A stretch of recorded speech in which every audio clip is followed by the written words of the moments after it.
Meus irmãos, a graça e a paz do Senhor Jesus, amém? Boa noite. Vamos abrir as nossas Bíblias, por favor, no Salmo de número 32. Salmo de número 32. Os irmãos puderem ficar de pé, para nós fazermos a leitura do texto. E após o término da leitura, por gentileza, continue com sua Bíblia aberta nesse texto. Nós vamos pensar um pouco sobre essa palavra nessa noite. A palavra de Deus nos diz assim: bem-aventurado aquele cuja transgressão é perdoada, cujo pecado é coberto. Bem-aventurado é aquele a quem o Senhor não atribui iniquidade, em cujo espírito não há engano. Enquanto calei os meus pecados, envelheceram os meus ossos, pelos meus constantes gemidos todo o dia. Porque a tua mão pesava dia e noite sobre mim, e o meu vigor secou como no calor do verão. Confessei-te o meu pecado e a minha iniquidade não mais ocultei. Eu disse: confessarei ao Senhor as minhas transgressões, e tu perdoaste a iniquidade do meu pecado. Verso 6.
Senhor, nós bendizemos teu nome, nós agradecemos a ti pela rica oportunidade de mais uma vez estarmos aqui compartilhando a tua palavra.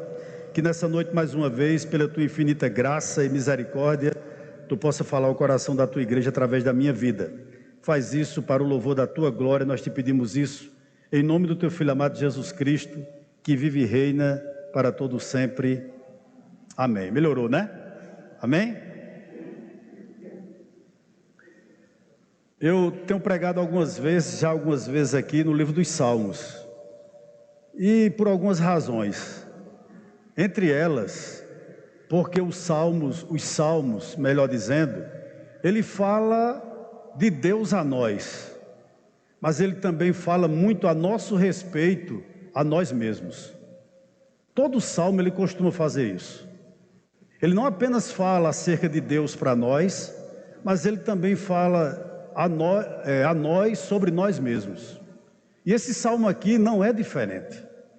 Como os irmãos perceberam ou já sabem, é um salmo que foi escrito pelo rei Davi. Não apenas porque no subtítulo aqui tem de Davi, salmo didático, ou seja, salmo de ensino, mas porque, por exemplo, lá em Romanos capítulo 4, do verso 6 ao verso 8, o apóstolo Paulo faz uso desse salmo e diz que foi um salmo escrito pelo rei Davi. Antes de nós adentrarmos no texto, irmãos, eu gostaria de fazer algumas observações acerca desse salmo. Esse salmo, segundo os historiadores, as pessoas que conhecem muito o Antigo Testamento, ele vem depois do Salmo 51. Interessante que no Salmo de número 51, Davi pede a Deus para ensinar aos pecadores o seu caminho. E aqui no Salmo de número 31, Davi faz isso com muita eficiência. Davi aprende a lição, e você vai saber o pano de fundo desse salmo, né? E após ele pedir a Deus no Salmo 51 para que Deus o capacitasse, para que ele ensinasse aos outros as transgressões, aqui no Salmo de número 31, que é a sequência, né, por assim dizer, do que aconteceu com Davi, depois dele escrever o Salmo 51, aqui no Salmo 31, a gente vê Davi sendo um professor qualificado. Essa é a grande realidade desse salmo.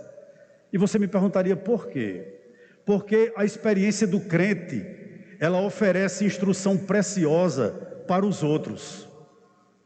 Quando nós somos crentes reais, verdadeiros, nós mostramos a outros a pisada do rebanho. E assim, com a nossa vida ou com nossos ensinamentos, nós podemos consolar e dirigir até os fracos. E é isso que Davi faz nesse Salmo 31. Sem sombra de dúvidas, esse salmo é mais uma lição do Espírito Santo nessa noite, à Igreja do Presidente Médici, ou por assim dizer, nesse domingo, à Igreja do Presidente Médici. Eu chamo a sua atenção inicialmente para os versos de número 1 e 2. Ele diz o seguinte, Davi escreve o seguinte: bem-aventurado aquele cuja transgressão é perdoada, cujo pecado é coberto. Verso 2, bem-aventurado é aquele a quem o Senhor não atribui iniquidade, e em cujo espírito não há engano. Na última oportunidade que eu tive, eu preguei no Salmo de número 1. E o Salmo de número 1, ele abre com a mesma palavra que Davi abre o Salmo de número 31. A palavra Macários, que significa mais do que feliz, ou bem-aventurado. O que é que eu quero deixar claro com isso? Que existe uma similaridade entre o verso de número 1 do Salmo 1 com o verso de número 1 do capítulo do Salmo, de número 31. Qual a similaridade? Se lá no Salmo de número 1, o justo é uma árvore plantada junto a ribeiro de águas, aqui o justo continua sendo essa árvore, só que agora irrigada por rios, e rios de perdão. Se foi Deus que o plantou lá, foi Deus que pensou na salvação minha, sua e de Davi, você é árvore plantada junto a ribeiro de águas, aqui essa árvore plantada junto a ribeiro de águas está sendo irrigada, entre outras coisas, pelo riacho do perdão. Por que eu digo isso? Porque Davi diz que, de uma forma aqui muito clara, né? Ele diz que bem-aventurado é aquele cuja transgressão é perdoada. Pergunte a qualquer poeta que poesia pode aliviar a sua consciência. Pergunte a qualquer escritor que livro pode aliviar a consciência de um pecador. Pergunte a qualquer compositor qual música ele já escreveu que conseguiu aliviar o pecado de alguém. Porque todos nós, sem exceção, antes de conhecermos ao Senhor Jesus Cristo, nós vivíamos em uma cadeia. Nós vivíamos em uma prisão, e essa prisão ela possuía letras garrafais. Que prisão era essa? A prisão da culpa.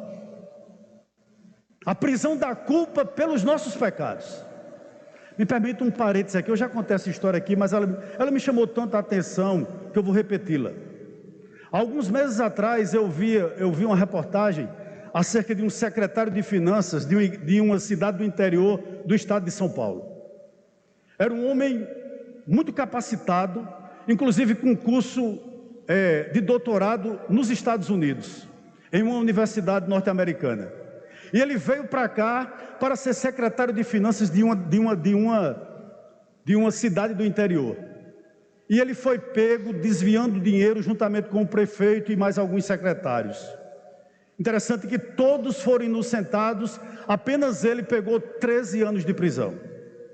E lá na prisão ele foi entrevistado e o repórter fez a seguinte pergunta: você achou justo você pegar 13 anos de prisão enquanto pessoas que estavam no mesmo barco que você não sofrerem nem um ano sequer de punição? Ele disse: achei. O juiz foi muito bom comigo, porque 13 anos aqui passarão rapidamente.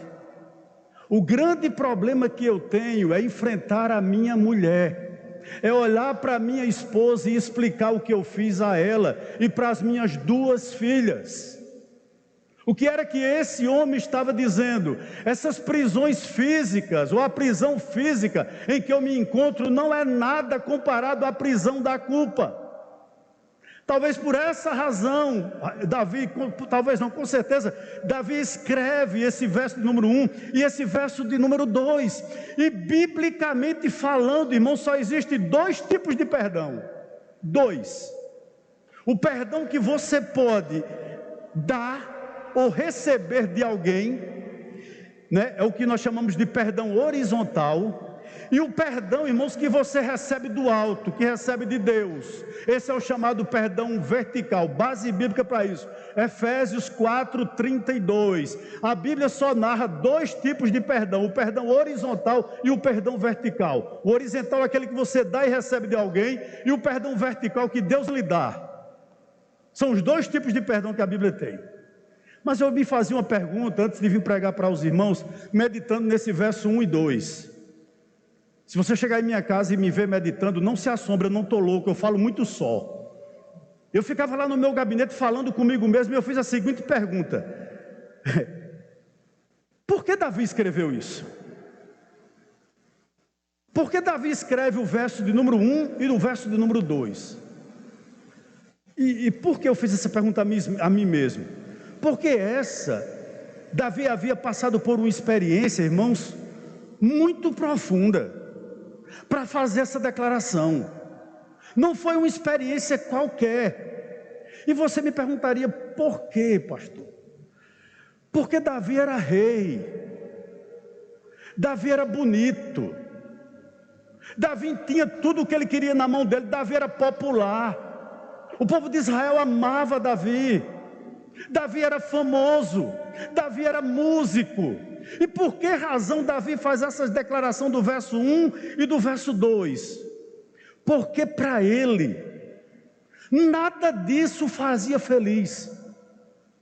O fato de ser músico, o fato de ser rei, o fato de ser belo, o fato de ser famoso, não tinha sentido para a vida de Davi, porque ele estava em pecado. A gente vai ver isso aí daqui a pouco, qual o pano de fundo desse salmo. Então eu fazia essa pergunta para mim: por que, Senhor, Davi escreveu o verso 1 e o verso 2? Porque Davi, como talvez eu ou você, buscou felicidade em coisas, em títulos, nas curvas das mulheres, e ele não encontrou. Por essa razão ele escreve esse salmo. Davi chegou à seguinte conclusão, por isso ele escreve inicialmente o verso 1 e o verso 2, que a felicidade sem Deus não vale a pena, que querer ter paz com a consciência culpada é impossível. É por essa razão ele escreve o verso 1 e 2, né? Por essa razão ele escreve esses dois versos. E a que conclusão Davi chegou para escrever esse verso 1 e 2? Irmãos, o texto é autoexplicativo. O verso 1 e 2, ele diz o seguinte, olha: para Davi, feliz mesmo é o homem que tem a transgressão perdoada.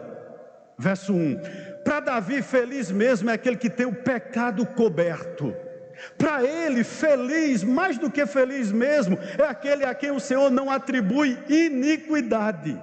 O que é que ele está querendo dizer aqui? São três expressões distintas para dizer uma única coisa: feliz é aquele que tem os seus pecados perdoados por Deus.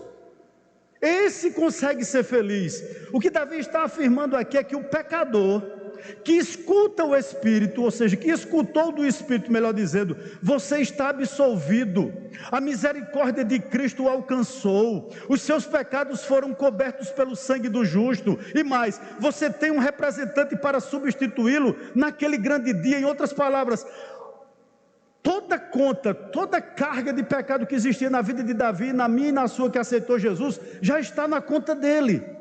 Então Davi chega à conclusão que essa pessoa verdadeiramente é feliz. Paulo diz lá em Romanos 4:6, Deus imputa a justiça sem as obras.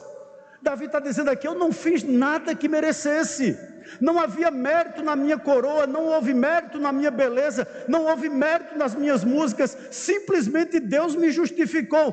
Por essa razão eu sou a pessoa mais feliz do mundo. E mais, ele diz no verso 2 o seguinte: em cujo espírito não há engano. Entenda uma coisa aqui nessa noite, meus irmãos: quem é perdoado lida honestamente consigo mesmo. Quem é perdoado lida honestamente com o pecado. Nós vamos ver isso daqui a pouco. Quem é perdoado lida honestamente com Deus. Quem pode viver como eu ou como você que é aqui, que é cristão, livre da culpa do pecado, essa pessoa verdadeiramente é feliz. Há um provérbio, não precisa abrir, eu vou citá-lo, 28:13, que diz o seguinte: quem encobre as suas transgressões jamais prosperará, mas o que as confessa e abandona alcançará a misericórdia. O que Davi está nos dizendo aqui no verso 1 e no verso 2 do salmo que nós acabamos de ler, do salmo de número 32, é o seguinte: ele pecou, mas arrependido, ele mudou. Não é arrependimento e volta ao pecado, não é arrependimento e volta ao pecado, não, é arrependimento e abandono do pecado. Davi diz: essa pessoa que consegue isso, verdadeiramente essa pessoa tem felicidade. Vá para o verso 3 e 4, por gentileza. Ele diz o seguinte, versos 3 e 4: enquanto calei os meus pecados, envelheceram os meus ossos, pelos meus constantes gemidos todo dia, porque a tua mão pesava dia e noite sobre mim, e o meu vigor secou como no calor do verão. Esses versos 3 e 4 descrevem o que aconteceu com Davi. Por que Davi escreve o verso 1 e o verso 2, quando ele afirma que felizes são os perdoados? Qual é o pano de fundo? Por que Davi escreve o verso 1 e 2 dizendo que os perdoados é que são felizes? O que aconteceu com Davi para ele escrever isso? É necessário a gente ir lá para 2 Samuel capítulo 11, não precisa você abrir. Eu vou contar a história. Israel vai uma batalha contra os moabitas. Israel cerca os moabitas, mas Davi fica em Jerusalém, no lugar errado, na hora errada, no momento errado. E ele está no seu palácio, e eu creio que ele escuta talvez uma canção, uma mulher cantarolando. Entenda o seguinte: no tempo de Davi não existia banheiro público, aliás, banheiro privado. Apenas os reis tomavam banho em banheiro privado. O povão tomava banho nos quintais, nas cacimbas. E Davi sai para o jardim e vê aquela bela mulher chamada Batseba, você sabe a história, tomando banho. E ele olha e pergunta: quem é? E uma das pessoas que está com ele diz: essa é Batseba, mulher de Urias, teu general. Em outras palavras, estava dizendo o seguinte: Davi, ela é casada.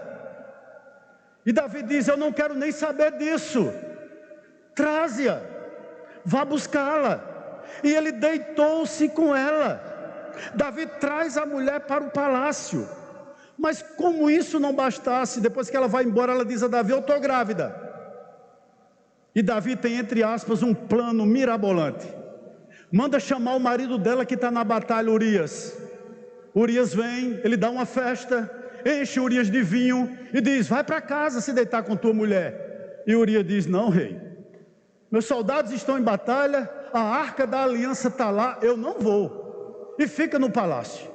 E Davi dá outra festa para Urias, embebeda Urias novamente, e manda que Urias vá para dormir com a mulher, e Urias não vai. Aí Davi diz: eu resolvo. Diz: então volta lá para Joabe, mas antes entrega essa mensagem a meu general Joabe. A mensagem dizia o seguinte: coloca Urias na linha de frente, onde os flecheiros moabitas não erram, para que ele morra. Urias leva aquela mensagem fechada, não olha, chega lá e entrega a Joabe. o que acontece? Ele é posto na linha de frente, onde os moabitas não errariam, e ele morre. E essa mensagem chega até o palácio. Mas interessante que no mesmo capítulo 11, finalzinho, verso 27, Davi pensa que está tudo resolvido, né? Ora, deitei com a mulher do homem, o homem está morto, venci a batalha, meu reino não sofreu abalo, está tudo resolvido. Tudo resolvido. Mas no verso 27 do capítulo 11, a palavra de Deus nos diz assim: passado o luto, Davi mandou buscá-la e a trouxe para o palácio. Ela se tornou sua mulher e lhe deu um filho. Olha o que interessante, o finalzinho do verso 27. Porém, isto que Davi tinha feito pareceu mal aos olhos do Senhor. Uma coisa me chama a atenção aqui. Aparentemente a vida de Davi estava às mil maravilhas. Davi pensou que com seu plano mirabolante havia resolvido tudo. E desde que ele mandou chamar Batseba para se deitar com ela, o coração de Davi começou a ficar endurecido. O coração de Davi começou, irmãos, a criar, ficar como se fosse uma pedra porosa. Os seus ouvidos eram cheios de comichões. A mente de Davi estava perturbada. É isso que o pecado faz com qualquer um. Davi pensou que podia enganar Deus, enganar todo mundo. Ele pensou que tudo estava resolvido. Mas uma coisa me chama a atenção no verso 3 e 4. E Davi vai dizer como ele se sentiu naquele momento, quando ele estava em pecado. Como ele se sentiu? Veja bem, verso 3. Enquanto eu calei os meus pecados, ou seja, enquanto eu os escondi, enquanto eu pude suportar, Senhor, enquanto eu pude guardar, Senhor, enquanto eu pude varrer para debaixo do tapete, pensando que tudo estava certo, enquanto eu fiz isso, olha como minha vida ficou. Davi vai retratar. Ele diz o seguinte, olha: envelheceram os meus ossos pelos meus constantes gemidos todo o dia. O que é que Davi está dizendo? Eu perdi a minha saúde. Davi não está dizendo aqui que está com osteoporose, não.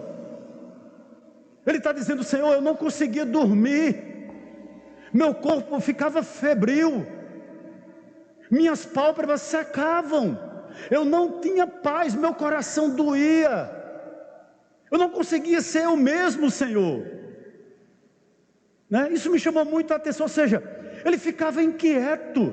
O fato, irmãos, de viver em pecado, de estar em pecado, melhor dizendo, perturbava o rei, perturbava Davi. Ele não era ele mesmo, e é isso que ele está dizendo. A alma dele doía, o coração dele vivia angustiado. Que coisa terrível. Interessante, né? Ele não tinha, irmãos, força para confessar seus pecados, mas ele tinha força para gemer. O que significa isso? Davi procurava culpados. Ele gemia para ele mesmo. Talvez ele dissesse a ele mesmo, né? Mas a mulher é tentadora. Eu nunca vi uma mulher daquela maneira. Por que Deus não me repreendeu antes? Por que eu não perdi meus bens? Por que eu não perdi a batalha? Esses eram os gemidos de Davi, tentando se auto-justificar, procurando um culpado que não fosse ele. Mas cada dia a situação de Davi se tornava pior. Cada dia o estado dele era pior. Por quê, pastor? Verso 4. Porque a tua mão pesava dia e noite sobre mim, e o meu vigor se tornou como no calor do verão. O que é que ele está dizendo aqui? Ele está dizendo o seguinte, que a mão da justiça de Deus era quem trazia angústia, que a própria mão de Deus era quem trazia desespero a Davi. Sabe por quê? Porque é isso que Deus faz quando Deus ama alguém. Charles Spurgeon diz o seguinte, analisando esse verso 4: a mão de Deus é muito útil quando enaltece, mas é muito terrível quando ela oprime. O que é que eu estou querendo dizer aqui aos irmãos? Se Deus lhe corrige através do sofrimento, através da angústia, é prova irrefutável de que você é filho. Não fico nas minhas palavras, lhe dou base bíblica para isso. Hebreus capítulo 12, do 4 ao 8, lá diz entre outras coisas o seguinte: Deus corrige aquele que Ele ama. Deus só corrige a quem ama. Quem é o pai que vê o filho no caminho errado e não corrige? Não existe esse. Então, se você é filho e não bastardo, nem se preocupe, na sua caminhada errada, a mão de Deus vai pesar sobre você de dia e de noite. Agora eu tenho outra coisa muito séria para dizer a você aqui nessa noite.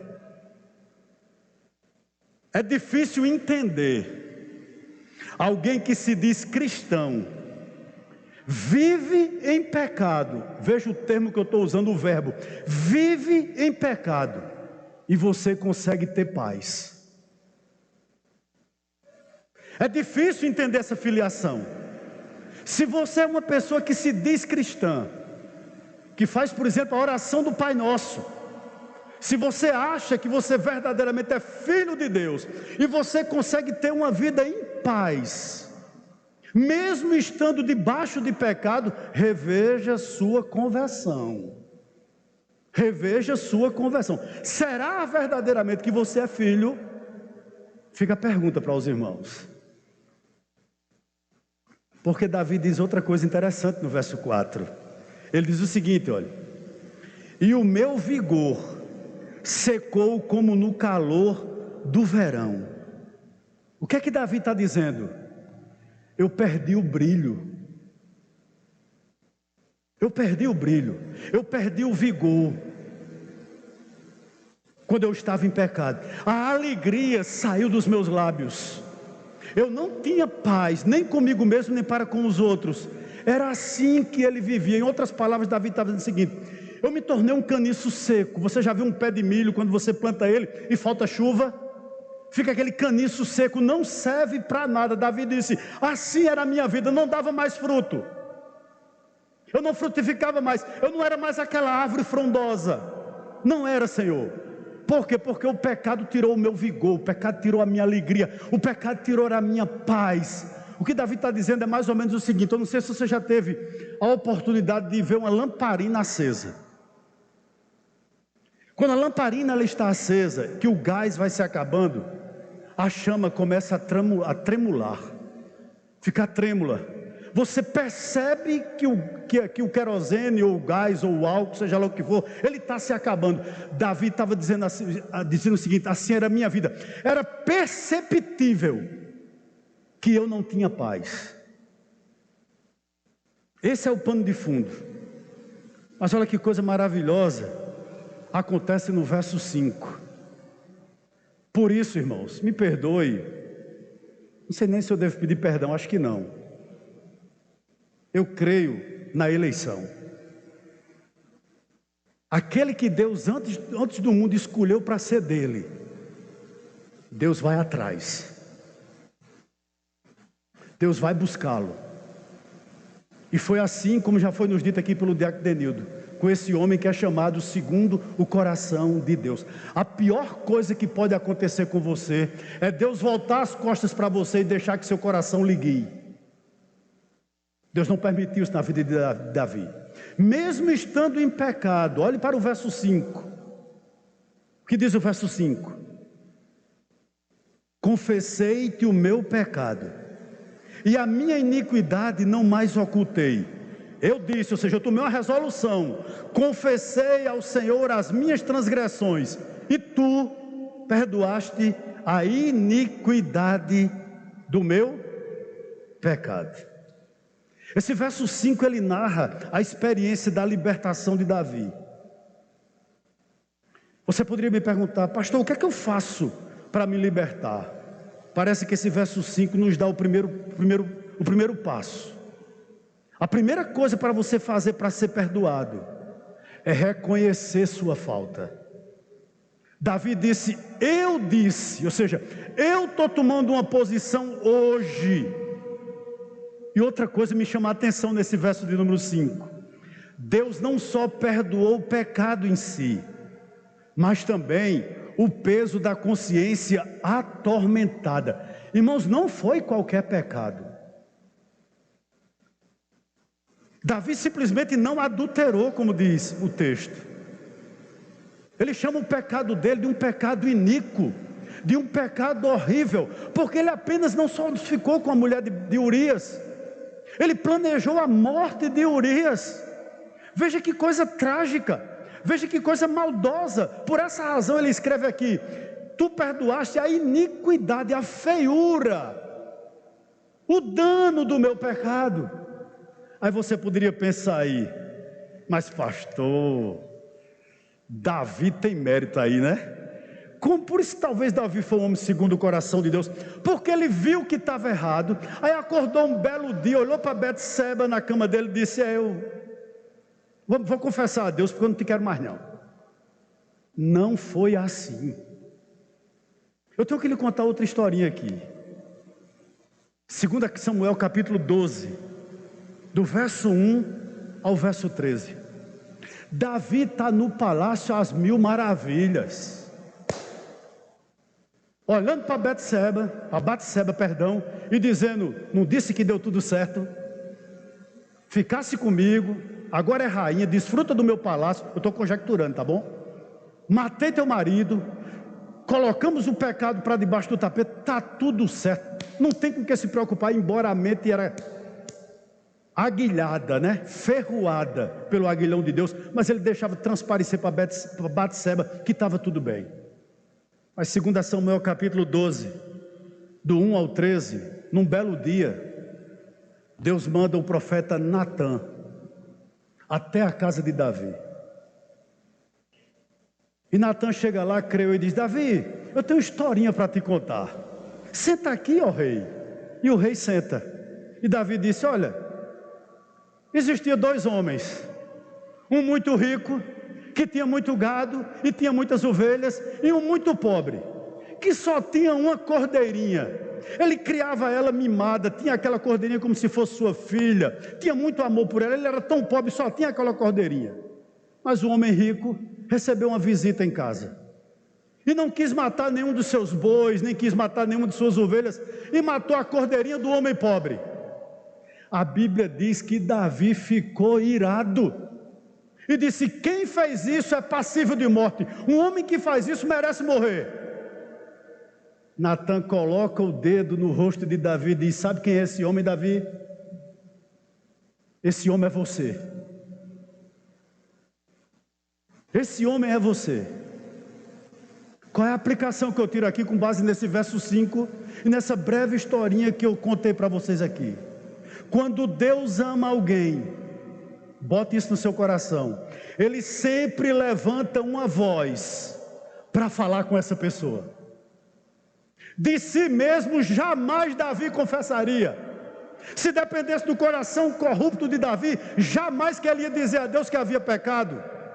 Mas Deus levanta Natã, o profeta, para ir até ele, até o rei, e colocar o dedo riste no rosto de Davi e dizer, Davi, tu és esse homem. O que é que eu aprendo, irmãos, com base aqui nesse verso 5? Eu não sei, evidentemente, quem está sendo, ou quem será o Natã que Deus vai usar para você.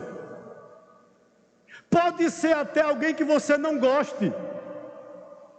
Pode ser até alguém que quando pregue nesse lugar você diz, eu não topo essa pessoa pregando. Mas é Natã que Deus tem levantado para te confrontar. Eu não sei quem é o teu Natã, mas com certeza Deus levanta. Pode ser, pasmem, até um ímpio. Você já foi repreendido por um ímpio? Já. Pastor, o senhor sabe da minha vida? Não, estou dizendo a você que eu já. E estou dizendo a você que você já. Todas as vezes que você está lá na tua empresa e o ímpio cumpre horário, o horário que deve cumprir, que não coloca, irmãos, atestado médico à toa, que não rouba o patrão na hora do serviço, um ímpio, e você crente trabalhando com ele, é Deus usando ele para te repreender. Quando você olha para teu vizinho, talvez nunca pisou numa igreja evangélica, mas pela graça comum, o casamento dele não tem contenda, e o seu vive em guerra, é Deus usando o ímpio para lhe repreender. É o Natan que Deus tem colocado do seu lado, com graça comum, para lhe repreender. E o que me chama a atenção aqui, sabe, é que quando Deus ama alguém, Ele sempre levanta pessoas para nos confrontar, ou para confrontar essa pessoa. Posso lhe fazer uma pergunta aqui nessa noite? Quem tem sido o seu Natan? Quem Deus tem levantado para falar com você, para você ser corrigido? Quando Davi teve essa experiência, ele disse o seguinte: eu confessei o meu pecado, e a minha iniquidade não mais ocultei. Eu disse: confessarei ao Senhor as minhas transgressões, e tu perdoaste a iniquidade do meu pecado. E aí, irmãos, Davi nos dá algumas lições, a partir do verso de número 6. Olha o que ele diz: sendo assim o quê? Já que Deus perdoa os nossos pecados, sendo assim, todo o que é piedoso te fará súplicas em tempo de poder te encontrar. Com efeito, quando transbordares muitas águas, não o atingirão. O que é que eu aprendo aqui no verso de número 6? Não perca a oportunidade. Eu não tenho dúvida do que eu estou dizendo aqui hoje, nessa noite. Deus está dando nessa noite a oportunidade a você para acertar sua vida com Ele. Deus está lhe chamando nessa noite para se acertar com Ele. E faça isso enquanto você pode. É isso que Davi está nos ensinando no verso 7. No verso 6, sendo assim, ou seja, já que Deus perdoa os pecados e só Ele pode perdoar, todo o que é piedoso te fará súplicas em tempo de poder te encontrar. Com efeito, quando transbordarem muitas águas, não o atingirão. O que é que Davi está querendo dizer? Que hoje, ainda você pode orar pedindo perdão e ser atendido. É isso que ele está nos dizendo aqui. Mas haverá um tempo que isso não será mais possível. Haverá um tempo, irmãos, que não terá mais oportunidade, que nós não podemos mais fazer isso. Isaías diz isso, né? Buscar o Senhor enquanto se pode achar, invocai-o enquanto está perto. Então o dia é hoje. É interessante. Eu não sei onde foi, mas é uma história real, de uma moça que estava em plena ascensão profissional. Então ela casou, e ela disse ao esposo, que era doido para ter um filho: nós não vamos ter filhos, porque eu não quero interromper minha carreira profissional. E eles tinham já 5 anos de casado, e ela engravidou. Não era cristão. Com 3 meses, ela procurou uma clínica e provocou o aborto. Varreu o pecado para debaixo do tapete e disse: tudo certo. Como? Não sei. A notícia chegou ao ouvido do esposo, e ele separou-se dela até hoje. Ela não teve mais condições de galgar as posições profissionais que ela queria. Ela não teve mais condições de levar a vida dela adiante. E interessante, ela não perdoava a si mesma. Mas um dia, num culto como esse, ela entendeu que Deus apenas não perdoa pecados, mas Deus também perdoa e tira da nossa vida o peso da culpa. E ela foi liberta para a glória de Deus. O que é que eu estou querendo dizer aqui nessa noite? Só há um pecado para o qual não há perdão: é a blasfêmia contra o Espírito Santo. E se você está aqui nessa noite tão atento, eu tenho certeza absoluta que isso não ocorreu com você ainda, graças a Deus. Portanto, acerte sua vida hoje. Verso de número 7. Olha que lindo. Aí Davi diz: tu és o meu esconderijo, Tu me preservas da tribulação e me cerca de alegres cantos de livramento. Posso lhe dizer algo aqui com base nesse verso 7? Felicidade plena só em Deus. O que é que Davi está dizendo aqui? Davi pensava, irmãos, como talvez eu ou você, quando não éramos cristãos. Eu espero que você não pense dessa maneira. Há muita gente que pensa assim: se eu tivesse um romance a mais, uma mulher a mais, um homem a mais, um título a mais, quem sabe se minha poupança tivesse, ou meu CDB, ou minha aplicação financeira, eu tivesse alguns milhões a mais, ou alguns R$1.000 a mais, eu seria plenamente feliz. Quem sabe um gole a mais. Quem sabe se eu cheirasse um pouquinho mais, eu encontraria a felicidade. Um título a mais, um diploma a mais. Davi está dizendo: não. Nada vale a pena, nenhuma felicidade pode ser real se Deus não está conosco.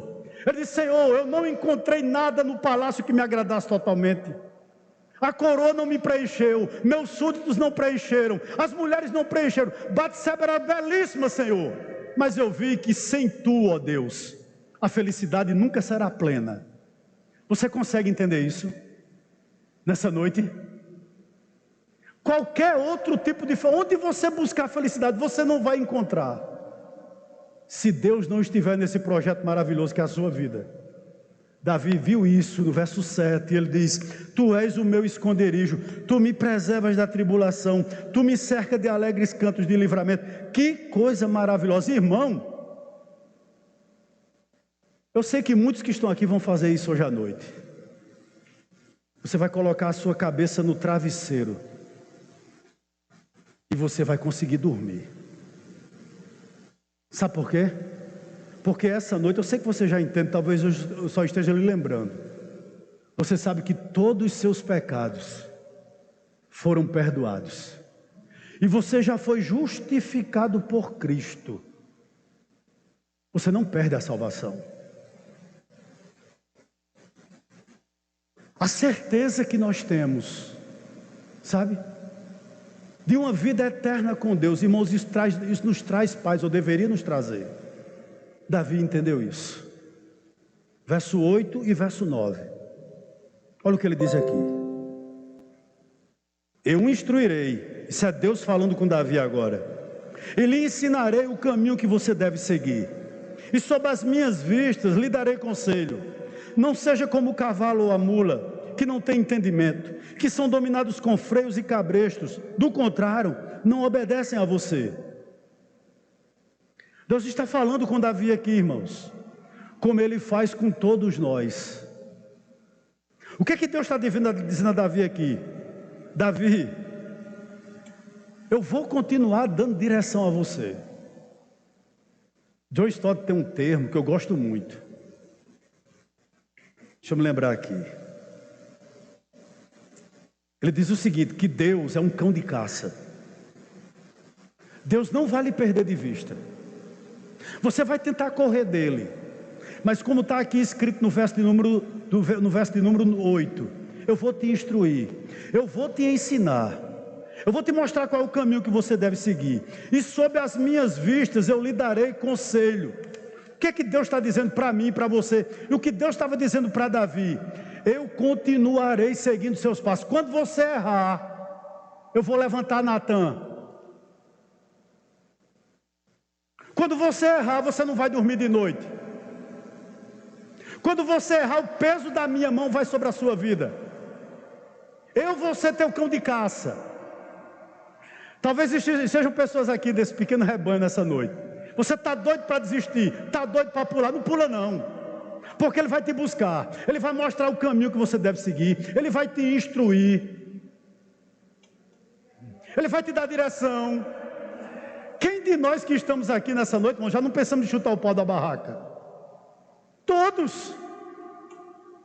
Eu tenho certeza que já chegou um dia na sua vida cristã que você disse: eu não vou mais, já deu, já vi escândalo demais, já me decepcionei demais, não é verdade? Aí Deus diz: vem cá, o caminho é esse, O que eu tenho para a tua vida é isso. Não tem como correr. Não tem como correr. Verso 9. Olha o verso 9 que ele diz: não seja como o cavalo, Davi. Não seja como a mula. É isso que Deus está dizendo a ele no verso 9. Que não tem entendimento, que são dominados com freios e cabrestos. Do contrário, não obedece a você. Sabe o que Deus está dizendo a você, Davi? Aprender essa lição. Tu aprender essa lição, Davi? Há pessoas aqui nessa noite, sem dúvida alguma,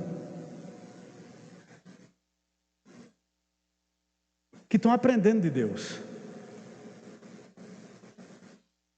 A mão de Deus está pesando sobre alguns aqui nessa noite. Eu não sei quem são.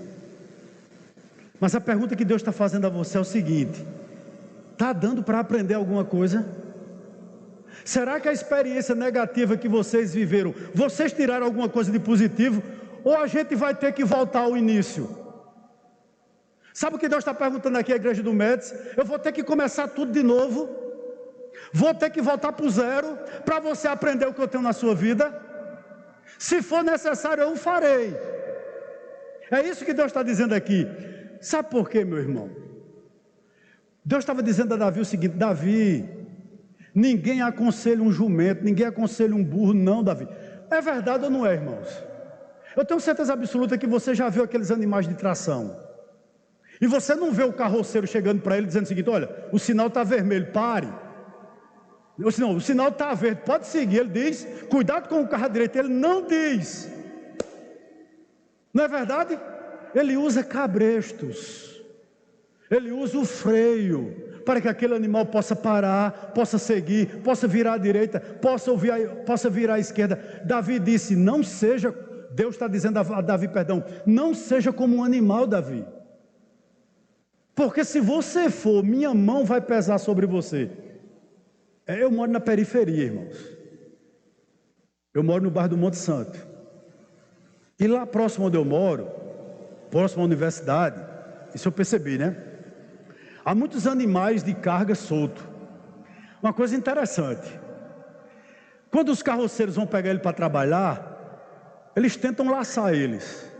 Quando não conseguem laçar pelo pescoço, eles apenas jogam a corda. Quando ele joga a corda sobre o burro, que o burro sente a corda no lombo, sabe o que o burro faz? Para. Eu achei isso interessante. O que é que Deus está querendo nos dizer aqui? Que eu e você entenda que muitas adversidades na nossa vida é a mão de Deus mandando parar, é a mão de Deus nos chamando de volta. Que muitas tribulações que você tem vivido e não tem aprendido a lição, é a mão de Deus dizendo: ei, pare, venha para cá, chegue para cá, venha de volta. Eu tenho um caminho para você, eu tenho a direção para a sua vida, e eu não vou desistir de você. Isso é o que eu acho melhor. Sabe o que Deus está dizendo aqui no verso 9? Para mim e para você, o perdão dele é ótimo, mas a comunhão com ele é melhor. Eu tenho um caminho, Davi. Eu tenho um caminho para você. Você que está aí, tira o nome de Davi e coloque aqui. Eu vou te instruir. É o que Deus está nos dizendo nessa noite. Eu vou te instruir, eu vou te ensinar. Eu vou dizer a você qual é o caminho. E eu vou te dar conselho. Louvado seja Deus por isso. Verso 10. E aqui ele diz que a misericórdia sempre nos cercará. Muitos são os sofrimentos do ímpio, e é mesmo. Sabe por quê? Porque o ímpio vive como uma mula. Interessante que um animal de carroça, ele sempre se fere. Ele torce a pata, os joelhos ficam inchados. O ímpio sempre é assim. O ímpio, por ter uma vida no pecado, ele sempre se fere, ele sempre se dá mal. Ele sempre tem que estar escondendo alguma coisa. Ele sempre tem que estar usando de subterfúgio. Muitos são os sofrimentos do ímpio, sem falar na eternidade. Mas ele diz outra coisa interessante aqui no verso 10, olha. Mas o que confia no Senhor, a misericórdia o cercará. Posso lhe dizer algo aqui, não lhe choca? A humanidade, a Bíblia divide a humanidade em dois tipos em duas classes de pessoas. os filhos das trevas e os filhos da luz. A primeira carta de João é muito clara com relação a isso. Não existe um terceiro grupo. São os filhos das trevas e os filhos da luz. Com base aqui nesse verso de número 10, Davi diz: muitos são os sofrimentos dos filhos das trevas, ou do ímpio, como queiram. Mas o que confia no Senhor, os justos, né, ou os filhos da luz, a misericórdia os cercará. Eu estava pensando sobre esse verso. Eu gostaria que você imaginasse a eternidade como uma colmeia de abelhas. Aqui está o ímpio e aqui está o justo. Para o ímpio, a eternidade só tem ferrões. Esse é o ímpio. Mas para o justo, a eternidade, sabe para que as abelhas trabalham para o ímpio? Para o justo, perdão? Para armazenar mel. Para mim e para você que é justo, ou foi tornado justo, a eternidade reserva vida com qualidade. Mas para o ímpio, é sofrimento eterno. Por isso que Davi disse: muitos são os sofrimentos do ímpio, mas os que confiam no Senhor, a misericórdia do Senhor os cercará. Sabe o que Davi está dizendo? Deus vai lhe dar o que você não merece: o céu. Se você pensa que você merece o céu, ou eu mereço o céu, você não entendeu nada do Evangelho. É pura graça. Deus nos dá o céu pela misericórdia dele, e é isso que ele está nos prometendo aqui. E ele conclui, verso de número 11. Eita Jesus, como é difícil esse verso 11, viu? Tem um autor que ele diz o seguinte, que a coisa mais, um pregador, sabe? Ele diz o seguinte: a coisa mais difícil do mundo é alegar a crente. Né? Porque há alguns crentes que você olha assim e você diz: meu Deus, ser crente é assim. Viver nessa opressão, me perdoe o termo, viver nesse lundum, Deus me livre. Não é não? O povo diz que é salvo, diz que vai para o céu, mas olha, não dá um bom dia a ninguém, não agradece um garçom quando o garçom abre um refrigerante para ele, não dá bom dia ao porteiro, não fala com ninguém, já amanhece o dia irado. Agora isso é todo dia. Davi conclui dizendo o seguinte, olha o que ele diz no verso 11. Imagina o seguinte, ele começou como? Ele começou dizendo: bem-aventurado é aquele que o Senhor perdoa. Quando ele entende que foi perdoado, olha como ele termina o salmo: alegrem-se no Senhor e regozijem-se, ó justos, exultem todos vocês que são retos de coração. Ele começa dizendo: alegrem-se no Senhor, porque quando a nossa alegria está no Senhor, nós não precisamos das coisas dos outros para sermos alegres. Davi entendeu isso. Senhor, eu não precisava de Batseba.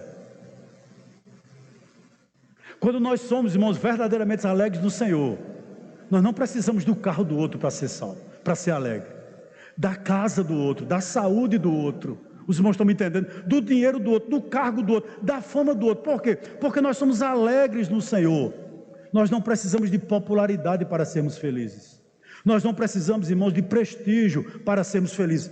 Portanto, uma coisa que eu gostaria de deixar clara aqui para você: as nossas murmurações são expressões de rebeldia.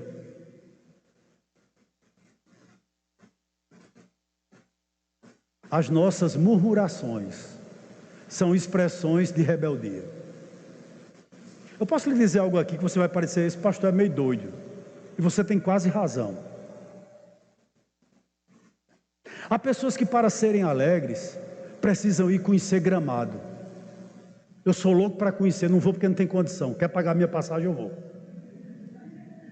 Mas você acredita no que eu vou dizer aqui? Eu caminho 11 quilômetros todo dia. Quando eu chego lá no João Paulo II, lá perto do Serrotão, tem uma vista belíssima de Campina Grande. Quando eu chego ali, irmão, eu me encho de alegria. Quando eu olho para o céu, um dia desse eu vi o arco-íris assim, sabe? E quando eu olhei para o arco-íris, Deus falou no meu coração: meu filho, eu estou no controle de tudo. Você está entendendo?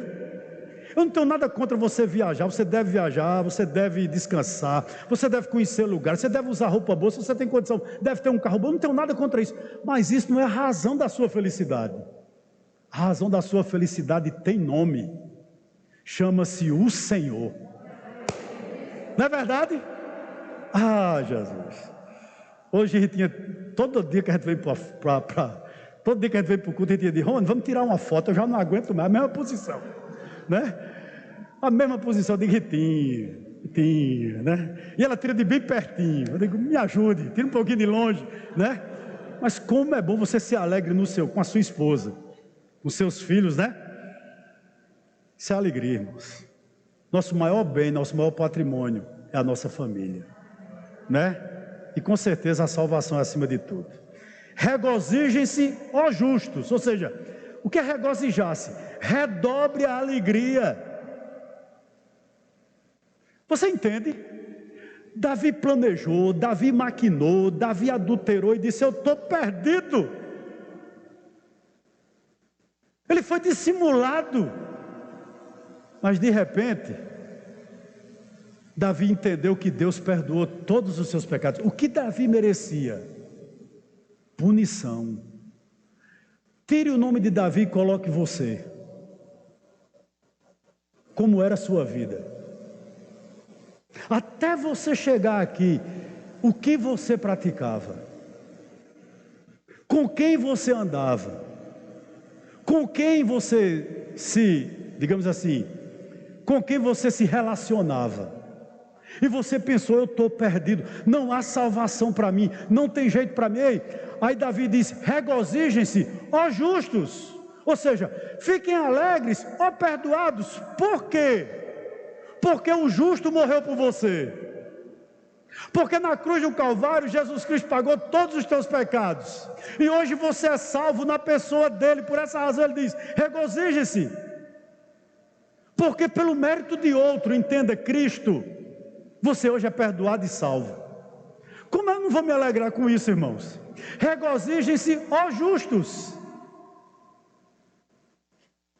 né? Eu não queria ser um ator de Hollywood, né? Por exemplo, tem coisa interessante. Uma pessoa publicou um vídeo daquele ator Richard Gere, né? Aí mostra ele desde a juventude, envelhecendo, e ele agora já bem velho. Aí eu li os comentários embaixo, uma pessoa, não sei quem era, colocou o seguinte, eu queria que meu marido envelhecesse igual a ele. Não é verdade? Ou seja, ficasse bonito para sempre. Às vezes a nossa felicidade não é tão em coisas palpáveis, fugaz. Mas Davi diz o seguinte, regozijem-se, né, ó justos. Ou seja, alegrem-se pela salvação que você tem em Cristo Jesus. E para terminar, ele diz outra coisa, né? Exultem, todos vocês que são retos de coração. O que é exultar, irmãos? O que é exultar? Demonstre sua alegria por ser crente, por ser cristão. Eu termino com um exemplo aqui e já vou terminar. Na rua onde eu moro, sempre passa um irmão. Durante a pandemia, ele perdeu o emprego e ele passou a ser reciclador. Então ele recicla, né? Tem uma carroça de geladeira, feita com a geladeira vazia. Ele já é um senhor e ele passa de máscara reciclando. E ele tem vergonha de algumas pessoas que o conhecem, né? Viu ele já no comércio e hoje reciclando lixo, na realidade. Interessante que há uns 2 meses atrás ele parou em frente à minha casa, mesmo na hora que eu ia saindo, e em letras garrafais na carroça dele tem o seguinte: Jesus reina.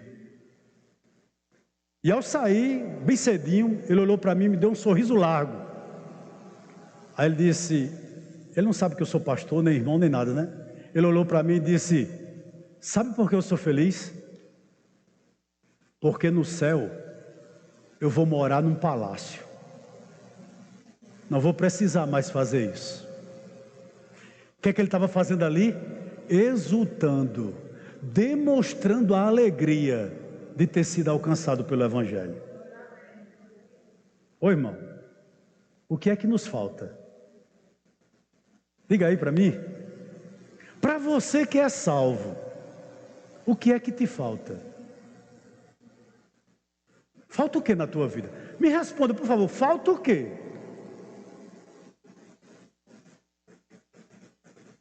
Portanto, alegre-se, regozije e exultem no Senhor, porque Ele é bom.